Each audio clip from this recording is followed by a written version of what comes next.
Bismillahirrahmanirrahim. Assalamu alaikum. Starting with our new lecture. So today we will do alkylating agent. आज alkylating agent जो है हमारे पास और इसकी जो पहली क्लास है नाइट्रोजन मस्टर्ड उसको डिटेल में डिस्कस करेंगे कि हमारे पास ये किस तरह से अपना एक्शन परफॉर्म करती हैं, इनकी फार्माकोकाइनेटिक आपके पास क्या है, किस तरह ये अवेलेबल होती हैं, एडवर्स इफेक्ट क्या क्या आ सकते हैं अल्काइलेटिंग एजेंट में। सो स्टार्ट करते हैं इंट्रोडक्शन से। अब इनके नाम से ही पता चल रहा है क्या है आपके पास अल्काइलेटिंग एजेंट्स है, यानी कि ये आपके पास दूसरे ग्रुप्स को एंजाइम, प्रोटीन, डीएनए और आरएनए को क्या करेंगी, अल्काइलेट करेंगी और अल्काइलेट करने के बाद कोवेलेंट बॉन्ड फॉर्म करती हैं। सो इंट्रोडक्शन से स्टार्ट करते हैं। Drug that add alkyl group to other molecule by making a covalent bond. So क्या करती हैं, ये दूसरे ग्रुप्स को अल्काइलेट कर देंगी अल्काइल ग्रुप के थ्रू और क्या करेंगी, कोवेलेंट बॉन्ड फॉर्म करेंगी। और कोवेलेंट बॉन्ड आपके पास क्या है, एक स्ट्रॉन्ग बॉन्ड होता है जिसे रिवर्स करना आसान नहीं होता। और ये क्या करती हैं, हमारे पास अल्काइलेट करती हैं डीएनए को, आरएनए को और वेरियस एंजाइम, यानी कि जो आपके पास मेटाबोलाइट्स होते हैं सेल के लिए, उन्हें क्या कर देंगी, अल्काइलेट कर देंगी। अब इनके अल्काइलेशन की वजह से आपके पास क्या हो जाता है, रिजल्ट इन क्रॉस लिंकिंग। सो सबसे पहले क्रॉस लिंकिंग के फिनोमिना को समझते हैं कि ये बेसिकली होता क्या है आपके पास। सो लेट्स सपोज कि आपके पास ये क्या है, डीएनए का मॉलिक्यूल है, डबल स्ट्रैंड है आपके पास।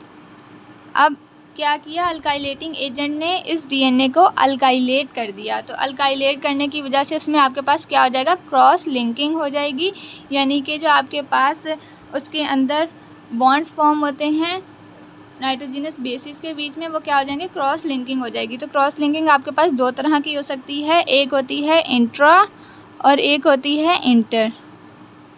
सो जो इंट्रा होती है ये क्या होती है, आपके पास सेम स्ट्रैंड के अंदर होती है। सो किस तरह होती है, बेसिकली सपोज अल्काइलेटिंग एजेंट हमारे पास बेसिकली कहाँ पे काम करते हैं, गोवानीन के ऊपर काम करते हैं। सो ये आपके पास गोवानीन है।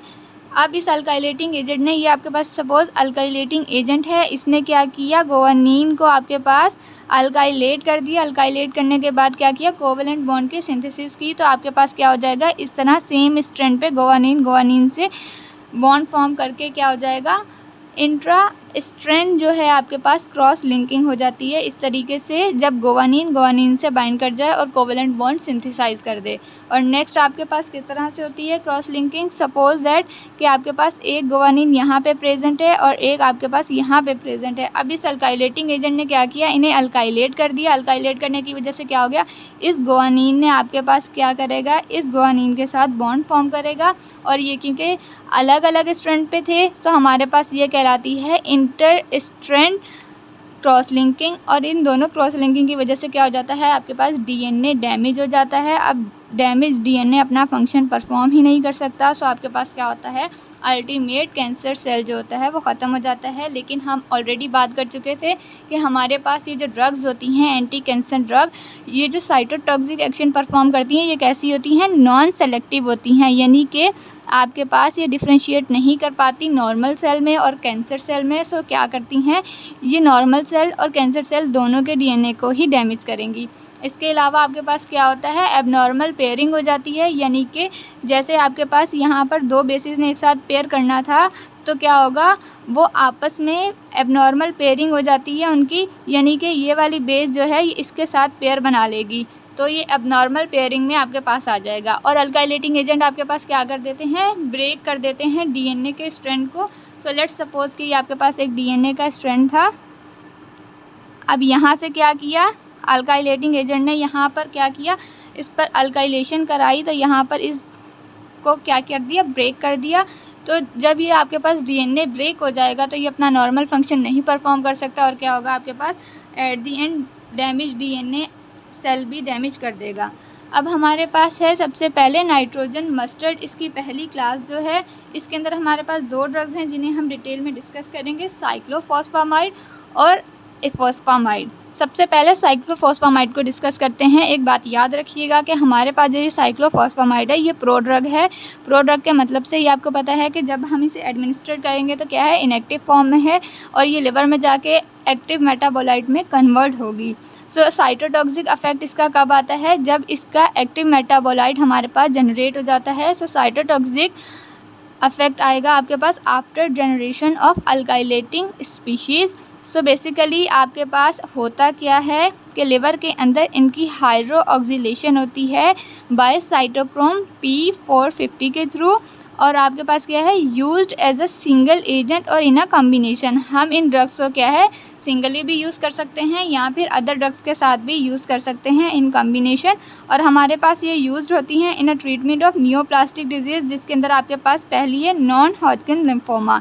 सो नॉन हॉजकिन और हॉजकिन लिम्फोमा में आपके पास मेन डिफरेंस ये है कि इसमें क्या होता है, जो WBCs की एक टाइप है लिम्फोसाइट, उनकी एबनॉर्मल ग्रोथ स्टार्ट हो जाती है और ये बॉडी के किसी भी पार्ट में स्टार्ट हो सकता है और ट्यूमर फॉर्म करके स्प्रेड हो सकता है। लेकिन जो हॉजकिन लिम्फोमा होता है वो ज़्यादातर आपके पास अपर पार्ट ऑफ बॉडी में आता है, जिसमें आपके पास चेस्ट है, आपके आर्मपिट होते हैं, नेक है, वहाँ से स्टार्ट होता है। देन है सार्कोमा के ट्रीटमेंट में। सो सार्कोमा हमारे पास क्या था, नॉन एपिथेलियल सेल का जो कैंसर होता है आपके पास वो सार्कोमा कहलाता है। नेक्स्ट है ब्रेस्ट कैंसर के ट्रीटमेंट में भी हम अल्काइलेटिंग एजेंट को यूज़ करते हैं। अब इनका जो मैकेनिज़्म ऑफ एक्शन है वो बहुत सिंपल है। सो हमारे पास सबसे पहले क्या होता है कि प्रो ड्रग है आपके पास साइक्लोफॉस्फामाइड, ये लिवर में जाएगी, लिवर में जाने के बाद अपने एक्टिव मेटाबोलाइट में कन्वर्ट हो जाएगी, जिसे हम क्या कहते हैं एल्डोफॉस्फामाइड। अब ये जो एल्डोफॉस्फामाइड है अगेन मेटाबॉलिज्म होगा और ये क्या है दो आपके पास ड्रग्स में या दो कॉन्स्टिट्यूट में ब्रेक हो जाएगी। सो आपके पास फॉस्फोरामाइड मस्टर्ड बन जाएगा और एक्रोलीन बन जाएगा। अब जो साइटोटॉक्सिक इफेक्ट है साइक्लोफॉस्फामाइड का वो आएगा आपके पास फॉस्फोरामाइड मस्टर्ड की वजह से, लेकिन जो एडवर्स इफेक्ट आएंगे वो आएंगे एक्रोलीन की वजह से। सो क्या करेगा फॉस्फोरामाइड मस्टर्ड आपके DNA को अल्काइलेट कर देगा। जब DNA को अल्काइलेट करेगा तो आपके पास क्या हो जाएगा क्रॉस लिंकिंग हो गई, एबनॉर्मल पेयरिंग होगी और इस तरह क्या होगा DNA डैमेज हो जाएगा। So through this diagram it can easily remember कि साइक्लोफॉस्फामाइड आपके पास क्या है लिवर में जाएगी, 450 एंजाइम के थ्रू आपके पास क्या होगा हाइड्रोक्सिलेशन होगी इसकी और इंटरमीडिएट में कन्वर्ट हो जाएगी और उसके बाद उसका मेटाबॉलिज्म होने के बाद आपके पास दो कंपाउंड आ जाएंगे फॉस्फोरामाइड एंड एक्रोलीन। सो आपके एडवर्स इफेक्ट आएंगे एक्रोलीन की वजह से और फॉस्फोरामाइड साइटोटॉक्सिक इफेक्ट प्रोड्यूस करेगा किस तरह अल्काइलेटिंग द DNA। फार्माकोकाइनेटिक आपके पास है साइक्लोफॉस्फोरामाइड जो है आपके पास IV और पर ओरल दोनों अवेलेबल होते हैं। पर ओरल जो अगर हम इसे देते हैं तो क्या होता है इसकी बायो अवेलेबिलिटी हमारे पास बहुत अच्छी होती है as compare to other drugs और मेटाबोलाइज आपके पास ये होगा लिवर में बाय साइटोक्रोम P450 से। कुछ अमाउंट जो होगा इस ड्रग का वो अनचेंज ही रहेगा और वो आपके पास एक्सक्रीट होता है यूरिन के अंदर। देन आपके पास है फॉस्फामाइड, ये आपके पास मेटाबोलाइट होगी by cytochrome P450 3,4A and 2B6 और क्या है रीनली एक्सक्रीट की जाती है ये ड्रग। देन आपके पास ड्रग इंटरेक्शन इस वजह से आ रहा है कि ये आपके पास लिवर में इस एंजाइम के थ्रू मेटाबोलाइज हो रही है तो आपके पास फेनेटोइन डाइजोक्सिन एंटीकोगुलेंट ड्रग के साथ इनका क्या होगा इंटरेक्शन आ जाएगा आपके पास। अब ये जो अल्काइलेटिंग एजेंट है आपके पास साइक्लोफॉस्फोरामाइड, इसका एक बहुत ही ज़्यादा अफेक्ट आता है वो है प्रोमिनेंट इम्यूनोसप्रेसेंट एक्टिविटी। तो आपके पास क्या है ये इम्यून सिस्टम को सप्रेस करने की एक्टिविटी को भी शो करता है। अब जब हम क्या करते हैं ऑर्गन ट्रांसप्लांटेशन करवाई जाती है तो उस टाइम पे हमें अपना इम्यून सिस्टम क्या करवाना पड़ता है सप्रेस करवाना पड़ता है कुछ टाइम के लिए। सो उस टाइम पे भी अल्काइलेटिंग एजेंट्स को यूज़ कर सकते हैं। अब इसके एडवर्स इफेक्ट पे बात कर लेते हैं कि इसके एडवर्स इफेक्ट हमारे पास क्या हैं ज़्यादा। सो आपके पास जो इसके एडवर्स इफेक्ट आ रहे हैं उसमें कॉमन एडवर्स इफेक्ट तो होंगे आपके पास, जैसे GI में आपके पास नोजिया वॉमिटिंग वगैरह हो जाता है। इसके अलावा कॉमन एडवर्स इफेक्ट के बाद इसके पास क्या है सिस्टाइटिस, इसका एक बहुत ही कॉमन के साथ एडवर्स इफेक्ट होता है। सो इसमें आपके पास बेसिकली होता क्या है कि UIT का इन्फेक्शन होता है और इन्फेक्शन बेसिकली होता किस ऑर्गन में है आपके पास ब्लैडर के अंदर है। देन है एलोपेशिया यानी कि आपके बालों का झड़ जाना। अब अगर ये सब एडवर्स इफेक्ट आ रहे हैं सो हम ड्यूरिंग कैंसर ट्रीटमेंट क्या करेंगे ऐसी ड्रग्स देंगे जो कि इन एडवर्स इफेक्ट को क्या करें कम करें। सो ये हमारे पास पैलिएटिव ट्रीटमेंट की एक एग्जांपल है कि हम क्या करेंगे मेंसा देंगे IV। सो मेंसा हमारे पास क्या है सोडियम 2 मेरकैप्टो इथेन सल्फोनेट और ये क्या करेगा बेसिकली आपके पास बाइंड कर जाएगा टू टॉक्सिक मेटाबोलाइट। हमारे पास साइक्लोफॉस्फामाइड का टॉक्सिक मेटाबोलाइट क्या था एक्रोलीन था। सो उसके साथ बाइंड करेगा और उसे क्या कर देगा इनएक्टिवेट कर देगा। इसके अलावा आपके पास क्या है, न्यूरोटॉक्सिसिटी आ सकती है। किसकी वजह से? अगर हम हाई डोज देते हैं फॉस्फामाइड की, ये आपके पास बहुत रेयर है लेकिन ये भी इसका एडवर्स अफेक्ट होता है। सो हमारे पास ये सब एडवर्स अफेक्ट हैं अल्काइलेटिंग एजेंट के। और अल्काइलेटिंग एजेंट बेसिकली हमारे पास किस तरह काम कर रही हैं कि डीएनए, आरएनए या फिर आपके जो मेटाबोलाइट्स होते हैं, प्रोटीन्स वगैरह, उन्हें क्या करेंगी, अल्काइलेट कर देंगी।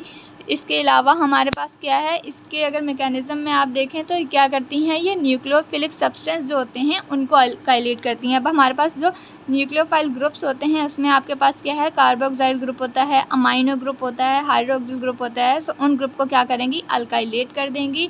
सो जब उन ग्रुप्स को ये क्या करेंगी, अल्काइलेट करेंगी, तो वो हमारे पास अवेलेबल नहीं होते नॉर्मल फंक्शन के लिए, नॉर्मल सेल के ग्रोथ के लिए। तो आपके पास क्या होगा, इस तरह आहिस्ता आहिस्ता आपका सेल डैमेज होना स्टार्ट हो जाएगा। इसके अलावा ये क्या करती हैं, साइटोटॉक्सिक एक्शन परफॉर्म करती हैं प्रोटीन और आरएनए से बाइंड करके, कोवेलेंट बॉन्ड बना के, और लास्ट क्या है, आपके डीएनए के साथ बाइंड करेंगी। सो उसकी वजह से क्या होगा, क्रॉस लिंकिंग हो जाएगी, एबनॉर्मल पेयरिंग हो जाएगी, डीएनए का स्ट्रैंड ब्रेक हो जाएगा। ये सारी डैमेजेस जब आपके पास सेल के अंदर परफॉर्म हो रही होंगी, प्रेजेंट होंगी, तो आपका सेल नॉर्मल फंक्शन परफॉर्म नहीं करेगा और अल्टीमेट क्या होगा, सेल की डेथ हो जाएगी। सो अल्काइलेटिंग एजेंट में आपके पास जो नाइट्रोजन मस्टर्ड है उसकी 2 ड्रग्स का एडवर्स इफेक्ट, फार्माकोकाइनेटिक और मैकेनिज्म ऑफ एक्शन का लेक्चर यहीं तक एंड होता है। नेक्स्ट हम रिमेनिंग अल्काइलेटिंग एजेंट को 1 बाय 1 करेंगे।